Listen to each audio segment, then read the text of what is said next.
అన్ని విషయములలోనూ చూడండి, దేవుడు అబ్రహామును ఆశీర్వదించాడు అంటే, దేవుడు అబ్రహాముకి ఆశీర్వాదం ఇచ్చాడు అంటే అబ్రహాము ఏం చేస్తున్నారు చెప్పండి?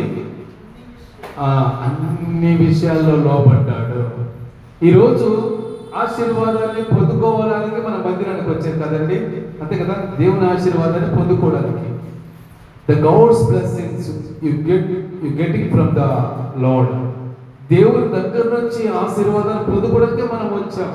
మన కష్టాలు తీర్చుకోవడానికి, మన బాధలు, సమస్యలు, ఇరుకులు, ఇబ్బందులు, వ్యాధులు ఇవన్నిటి నుంచి విడుదల పొందడానికి దేవుని దగ్గరికి వచ్చాం. అయితే ఇవన్నీ విడుదల పొందడానికి దేవుని దగ్గరికి వస్తే, దేవుడు మనకు ఆశీర్వాదం ఇవ్వాలనుకుంటే మనం కూడా ఏం చేయాలి చెప్పండి? అన్ని విషయాల్లో దేవునికి ఏం చేయాలి? లోబడాలి. దేవునికి